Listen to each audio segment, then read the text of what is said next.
Hello student, I am Mr. Mohammad Saqib, your biology teacher and I welcome you all in my YouTube channel The Bios Planet। तो student आज हम बात करेंगे Golgi body के बारे में। यहाँ पे मैंने डायग्राम बना के रखा है पहले से, आप लोग डायग्राम की प्रैक्टिस कर सकते हैं और उसे बना सकते हैं। तो गोल्जी बॉडी देखो, अभी हम क्लास 9th का जो चैप्टर पढ़ रहे थे फंडामेंटल यूनिट ऑफ लाइफ, उसमें कुछ इंपॉर्टेंट टॉपिक अभी भी बचे हुए हैं। जैसे हमें न्यूक्लियस के बारे में पढ़ना है, क्रोमोसोम्स के बारे में थोड़ा बहुत पढ़ना है, लाइसोसोम के बारे में पढ़ना है, राइबोसोम सेंट्रियोल जो आपका है वो उसे पढ़ना है। तो ये सारी चीज़ें जब आपकी कंप्लीट हो जाएंगी तो फिर मैं ट्राई करूंगा कि एक क्वेश्चन पेपर डाल के बना के वो डिस्क्रिप्शन में डाल दूंगा, ताकि आप लोग थोड़ा सा उसकी प्रैक्टिस भी कर लें तो बहुत अच्छा रहेगा आपके लिए। क्योंकि मैं चाहता हूं कि आपके पास जो चीज़ें हों, जो नॉलेज हो, वो प्रॉपर आपके पास नॉलेज हो।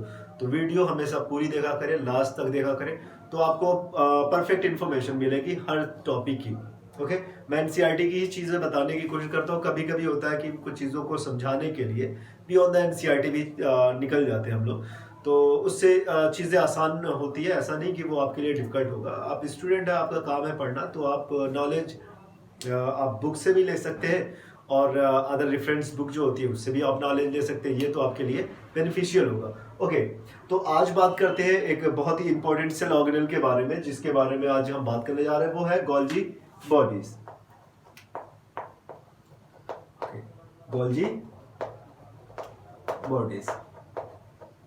तो गोल्जी बॉडीज का एक और नाम है जिसको लाइपोकॉन्ड्रिया भी कहते हैं। मतलब कई नामों से लोग इसको जानते हैं। गोल्जी अपैरेटस लिखा रहता है, लाइपोकॉन्ड्रिया लिखा रहता है, ये सारी चीजें इनके कई नाम है इनके।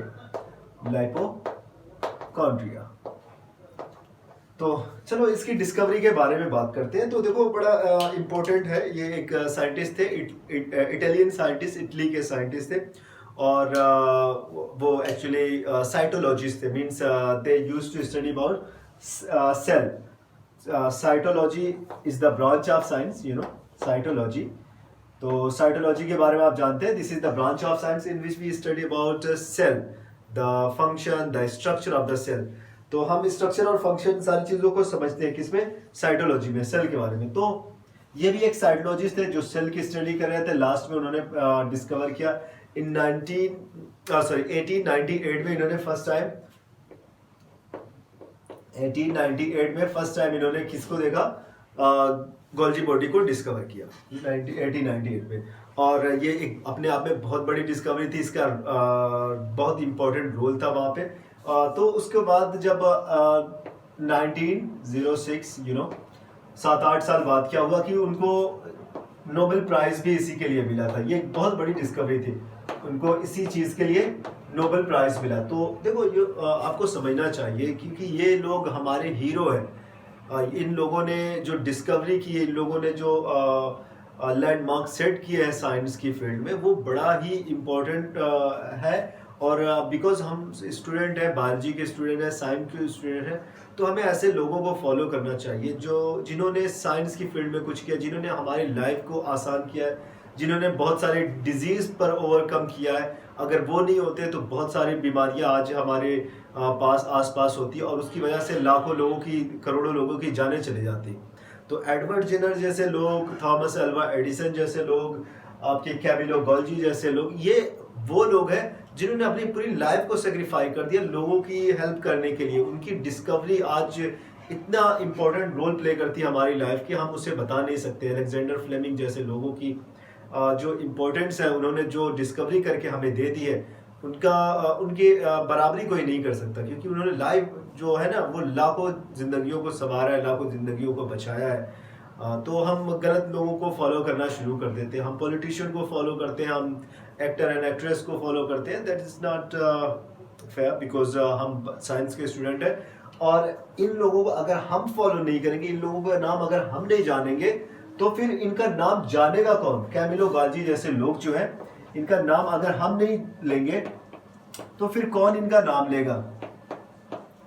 ये वो साइंटिस्ट है जिन्होंने हमारे लिए कुछ किया है और जिनके बारे में सिर्फ हम जानते हैं। वो आदमी नहीं जानता जो मार्केट में दुकान खोल के बैठा हुआ है, या फिर वो आदमी नहीं जानता जो ठेला चला रहा है, वो सब्जी बेच रहा है, वो नहीं जानेगा, हम जानेंगे। और अगर हम भी उस पर फोकस ना करें, हम भी गलत लोगों को फॉलो करना शुरू कर देंगे, तो ये तो बहुत गलत होगा। इन बड़े बड़े लीजेंड के साथ बहुत गलत होगा। खैर, जो भी है, आप लोग अच्छे से पढ़ें और इन सारी चीज़ों को समझें और इनको समझने की कोशिश करें, इनकी मेहनत हार्ड वर्क को अप्रिशिएट करें। ऐसा नहीं कि कभी कभी लोग कहते हैं कि यार इन्होंने तो ऐसी डिस्कवरी कर दी जिसकी वजह से आज हमें ये पढ़ना पड़ रहा है। वो पढ़ना नहीं पड़ रहा है, आप बहुत सारी चीज़ें आगे फ्यूचर में करने के लिए आपको करने का मौका दे रहे हैं। इन्होंने चीज़ों को बता दिया, इन्होंने शुरुआत कर दी, तो आपको बहुत सारी चीज़ें करने के लिए जो अपॉर्चुनिटी मिल गई। ओके, चलो अब बात करते हैं गोल्जी बॉडी के बारे में। ओके, तो कैमिलो गोल्जी ने 1998 में इसको डिस्कवर किया, उसके लिए उन्हें नोबेल प्राइज मिला।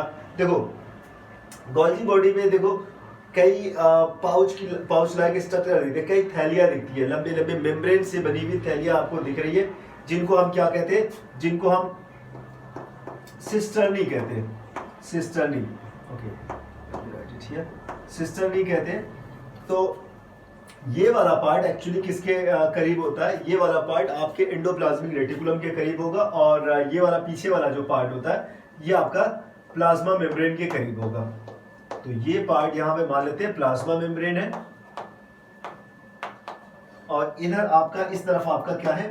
Endoplasmic reticulum. तो ये जो थैलियां होती है, जो सिस्टर्नी होती है, ये फैली होती है आपका प्लाज्मा मेम्ब्रेन, एंडोप्लाज्मिक रेटिकुलम से लेके ये आपके प्लाज्मा मेम्ब्रेन तक थैले होते हैं, ऑलमोस्ट सटे होते हैं। ओके, तो एंडोप्लाज्मिक रेटिकुलम, तो वहां से ये सटे होते हैं। और क्योंकि देखो इसमें ये 1 2 3 4 5 मैंने 5 तक बनाया हुआ है, लेकिन ये 4 से लेके 10 तक सिस्टर्नी एक गोल्जी बॉडी के अंदर प्रेजेंट हो सकते हैं, जो कि पैरेलल अरेंजमेंट इनका होता है, इन सिस्टर्नी का अरेंजमेंट होता है। जो उसके करीब वाला रीजन होता है, जो एंडोप्लाज्मिक के नजदीक वाला रीजन होता है, उसको हम सिस फेस कहते हैं, सिस फेस कहते हैं। और जो पीछे वाला रीजन होता है इसको हम मैच्योरिंग फेज या फिर ट्रांस फेज कहते हैं। तो ये आपका हो जाएगा ट्रांस फेज। बड़ा इंपॉर्टेंट है, इन सारी चीजों को आप अच्छे से समझें।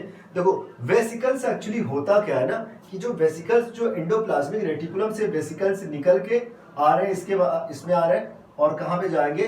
गोल्जी बॉडी के सिस वाले फेज से जाके अटैच होंगे और धीरे धीरे इनमें सारे उनका कलेक्शन होता रहेगा और उसके बाद वेसिकल्स पीछे की तरफ से क्या होते हैं? रिलीज हो जाते हैं। आपका जो गोल्जी बॉडी होता है उससे पीछे की तरफ से ये जो वेसिकल्स होते हैं रिलीज हो जाते हैं। तो गोल्जी बॉडी जो होते हैं इनका सेल के अंदर बड़ा ही इंपॉर्टेंट रोल होता है। सेक्रेशन में हेल्प करते हैं, सेल प्लेट का फॉर्मेशन करते हैं, सेल वॉल का फॉर्मेशन में इन्वॉल्व होते हैं, ये स्पर्म के फॉर्मेशन में भी इन्वॉल्व होते हैं और बहुत सारे इनके फंक्शन है। मैं एक एक करके इनके फंक्शन को बताऊंगा ताकि आपको इसका थोड़ा सा डिटेल ज़्यादा पता चले। आप 9th के स्टूडेंट, इसका मतलब ये नहीं कि चीज़ों को आप ऐसे ही जाने दें, तो आपको थोड़ा सा डिटेल इनको समझना पड़ेगा। तो इनका ये सिस फेज है और ये ट्रांस फेज है। ये इनकम्प्लीट या फिर ये स्टार्टिंग का फेज होता है जहाँ पे इनका फॉर्मेशन स्टार्ट होता है, और ये पीछे वाला जो पार्ट होता है जहाँ पे वेसिकल्स, जहाँ पे सारी चीज़ें मेच्योर होके वहाँ से वेसिकल से रिलीज होते रहते हैं। ओके, जो तो एक चीज़ और ये मैं बता दूँ, इसका एक चीज़ और है कि आपका जो वेसिकल्स होते हैं, जो केमिकल होता है, जैसे प्रोटीन हो गया, आपका हार्मोन्स हो गए, उनका मैचुरेशन कहाँ पे होता है, उनका फॉर्मेशन कहाँ पे होता है, उसको हम समझते हैं। देखो होता क्या है ना, ये जो केमिकल है, ये जो लिक्विड है, वो सारी चीज़ें आपके प्रोटीन जो है वो इसके अंदर इंटर करते हैं, गोल्जी बॉडी के अंदर इंटर करते हैं। और जब ये गोल्जी बॉडी के अंदर इंटर कर जाते हैं तो उसके बाद ये गोल्जी बॉडी उनको मॉडिफाई कर देता है। ये एक फैक्ट्री की तरह से जहाँ पे चीज़ों को काट छाट के, जैसे कोई प्रोटीन आ गया, that is non functional protein, actually वो एक नॉन फंक्शनल प्रोटीन था। अब उसको फंक्शनल प्रोटीन में कैसे बदल सकते हैं आप उनको नॉन फंक्शनल पार्ट को कट करेंगे, उसमें फंक्शनल पार्ट को आप एक तरफ कर लेंगे, नॉन फंक्शनल पार्ट को अलग कर देंगे, फिर फंक्शनल पार्ट को आप मिक्स करके उनको एक नया स्ट्रक्चर देंगे, एक ऐसा 3 डायमेंशनल स्ट्रक्चर देंगे कि वो फंक्शनल हो जाए, किसी रिएक्शन में इन्वॉल्व हो जाए, ये सारे काम। तो ये काम जो होता है ना, ये वो फैक्ट्री है, गोल्जी बॉडी वो फैक्ट्री है जो चीज़ों को मॉडिफाई करके उनको फंक्शनल बना देती है स्पेशली। ओके, हम इनके बारे में बात करेंगे अभी। तो ये एक बहुत ही इंपॉर्टेंट रोल प्ले करती है सेल के अंदर, एक बहुत ही इसका इंपॉर्टेंट रोल है। इनको अलग अलग नामों से और अलग अलग फंक्शन के लिए जाना जाता है, तो आप इसके बारे में याद रखें। एक चीज और, बैक्टीरिया और blue green algae, let me right it here with a different colour.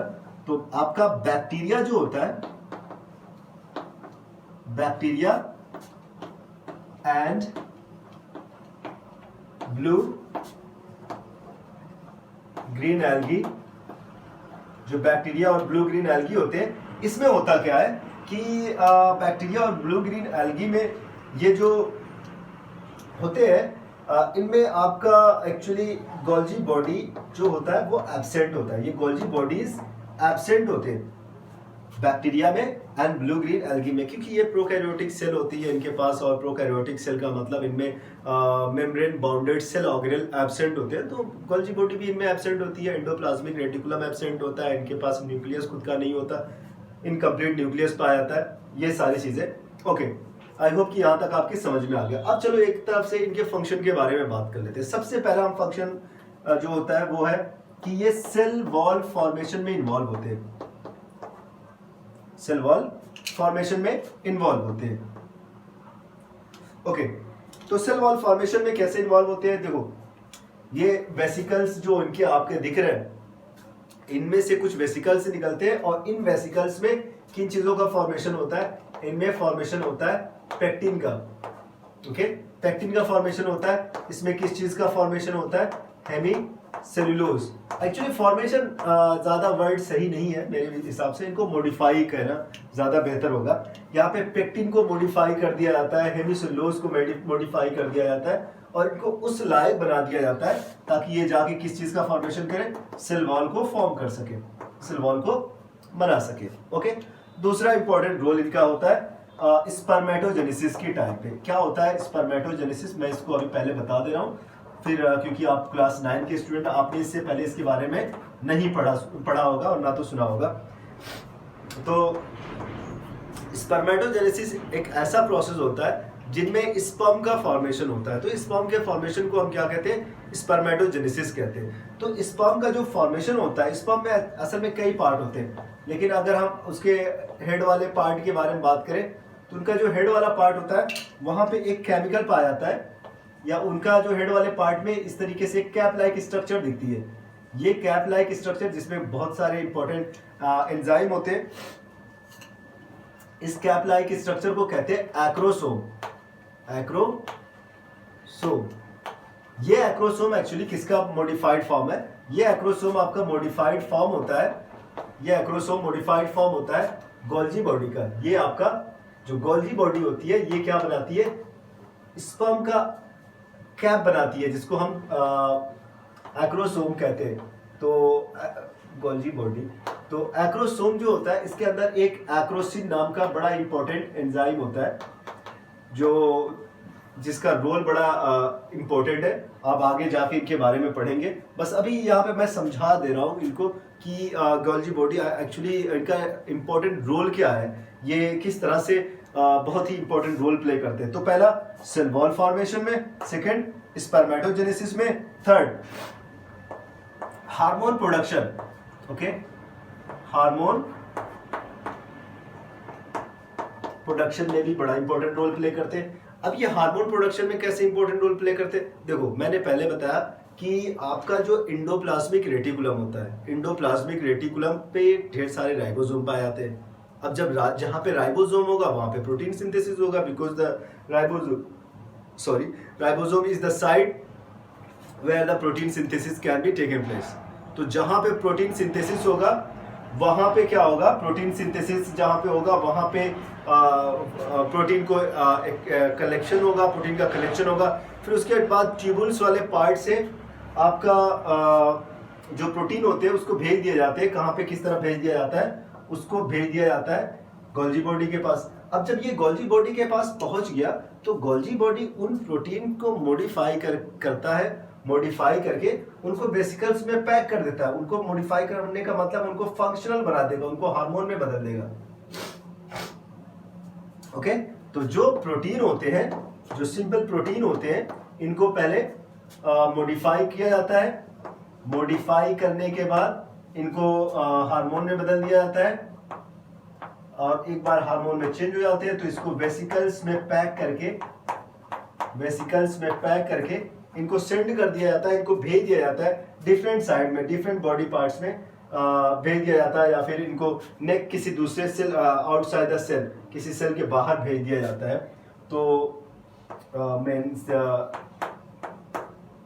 Outside the cell, ठीक है ना, इनको बाहर भेज दिया जाता है। तो ये एक इम्पोर्टेंट रोल प्ले करते हैं, किसमें, हार्मोन प्रोडक्शन में भी रोल प्ले करते हैं। ये सिक्रेटरी नेचर के होते हैं, सिक्रेशन में भी इम्पोर्टेंट रोल प्ले करते हैं। एक बड़ा ही इम्पोर्टेंट इसका फंक्शन होता है कि ये ट्रैफिक पुलिस की तरह से बिहेव करते हैं। अब ये ट्रैफिक पुलिस की तरह से कैसे बिहेव करते हैं उसको भी समझ लेते हैं। देखो, कोई भी चीज सेल के अगर बाहर जानी है या फिर सेल के अंदर आनी है तो इसको कहाँ से होके जाना पड़ेगा, वो इंटर करेगा गोल्जी बॉडी वाले पार्ट से इंटर करेगा। कोई भी केमिकल है, टॉक्सिक केमिकल हो सकता है या फिर नॉन टॉक्सिक हो सकता है। अगर कोई चीज सेल के अंदर आ रही है तो वो पहले कहाँ पे आएगी, गोल्जी बॉडी के अंदर आएगी, और गोल्जी बॉडी अलाउ करेगी उसे बाहर निकलने के लिए, अंदर आ जाएगा। लेकिन मान लेते हैं कभी कभी होता है कि अंदर से बाहर जाना है तो भी गोल्जी बॉडी से होके जाना पड़ेगा इसको। तो और अगर हार्मफुल होगा तो ये ट्राई करेगा कि उसे ना आने दे। ओके, तो गोल्जी बॉडी एक ट्रैफिक पुलिस की तरह से भी काम करती है, जो यहाँ पे क्या कर रहा है कि आपका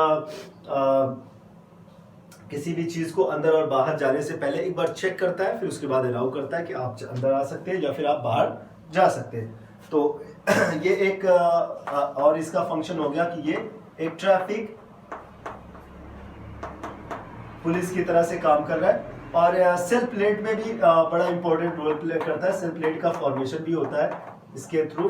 तो सेल प्लेट का फॉर्मेशन भी यही करता है। सेल प्लेट का फॉर्मेशन कैसे होता है, देखो, सेल डिवीजन के टाइम इनसे निकले वेसिकल्स जाके सेल प्लेट का फॉर्मेशन करते हैं, जिससे सेल जो प्लांट सेल होती है 1 से 2 सेल में डिवाइड हो जाती है। तो ये तो एक इम्पोर्टेंट स्ट्रक्चर, और मैंने इनके बारे में डिटेल बताई, आपकी गोल्जी बॉडी के बारे में, गोल्जी बॉडी के इंपॉर्टेंस के बारे में, चीज़ों को आपने समझा इनको। अगर कोई प्रॉब्लम है तो आप कमेंट बॉक्स में ज़रूर लिख के बता दें। मैं कोशिश करता हूँ सारे क्वेश्चन के आंसर देने की, लेकिन ज़रूरी नहीं कि मैं हर, कुछ बच्चे होते हैं कि दूसरे टॉपिक से कह देते हैं कि सर आप थोड़ा से दूसरे टॉपिक के क्वेश्चन इन टॉपिक पे भी बनाया करिए। पहले मैं सोच रहा हूँ कि पहले हम सिलेबस पे काम करते हैं, फिर उसके बाद धीरे धीरे हम दूसरे टॉपिक पे भी काम करेंगे। बीच बीच में मैं वीडियो अपलोड करता रहूँगा, और आप लोग इन सारी वीडियो को अच्छे से देखें, और आप लोग ज़रूर अपना फीडबैक दें, क्योंकि आपका फीडबैक बड़ा इंपॉर्टेंट है। उसकी हेल्प से मैं अपने आप को इम्प्रूव कर सकता हूँ, और मैंने अभी तक किया भी है। आप लोगों के फीडबैक पे बहुत सारा काम किया मैंने अपनी चीज़ों को, अपने वीडियो लेक्चर्स को इम्प्रूव किया है। तो आज के लेक्चर में बस यही सब था। आपको समझना पड़ेगा गोल्जी बॉडी के बारे में, आप वीडियो को पूरा देखें। Thank you so much.